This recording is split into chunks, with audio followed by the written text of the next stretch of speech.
Hello guys, ഞങ്ങൾ കരിമ്പ് കഴിക്കാൻ പോവുകയാണ്. ഇത് നിങ്ങൾക്ക് എങ്ങനെ കഴിക്കണം എന്ന് അറിയാം. ഈ കറുപ്പ് സാധനം നമ്മൾ ചെത്തിയിട്ട് വേണം നമ്മളിത് വായിലിടാൻ. ഞാൻ ആദ്യം ടെസ്റ്റ് ചെയ്ത് കാണിച്ചു തരാം. ആദ്യം ടെസ്റ്റ് ചെയ്യുമ്പോൾ പ്രശ്നമൊക്കെ ഉണ്ടാവും, പക്ഷെ നമ്മളതിന് പൊരുതി തരണം. ഞങ്ങൾക്ക് കിട്ടും. അപ്പോൾ ചവയ്ക്കണം.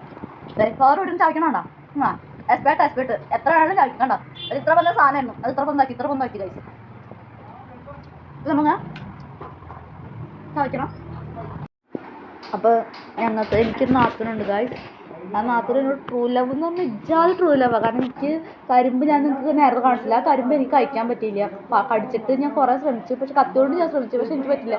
ബട്ട് എനിക്കത് ചെയ്തു തരാൻ എനിക്ക് സ്വന്തമായി നാത്തൂനുണ്ട് ഗൈസ്. നിങ്ങൾക്കുണ്ട് നാത്തൂൻ? കണ്ടോ ഗൈസ്, എൻ്റെ നാത്തൂൻ എൻ്റെ പ്രിയപ്പെട്ട നാത്തൂൻ. നിങ്ങൾക്കുണ്ടെങ്കിൽ ഒരു നാത്തൂൻ, എൻ്റെ പ്രിയപ്പെട്ട നാത്തൂൻ എനിക്ക് ചെയ്തു തന്നു. ഇതിന് തൊലി ഇങ്ങനെ ആയിരുന്നില്ല. ഞാൻ മുന്നേ നിങ്ങൾക്ക് വീഡിയോ കാണിച്ചു തന്നിരുന്നു. അതിന് തൊലി കറുത്ത കളറായിരുന്നു. അത് മുഴുവൻ നാത്തൂൻ്റെ ഇങ്ങനെ ഇരുന്ന സാധനത്തിനെ നാത്തൂൻ എനിക്ക് ഇങ്ങനെ ആക്കി തന്നു ഗൈസ്. നിങ്ങൾക്കുണ്ടോ നാത്തൂന്മാർ ഇങ്ങനെ സ്നേഹനിധിയായി? അപ്പോൾ കരിമ്പ് തീറ്റ കഴിഞ്ഞു ഗൈസ്. അപ്പോൾ ഇനി ഞങ്ങൾ എൻ്റെ അൻപോൻ്റെ കലാപരിപാടിയാണ്.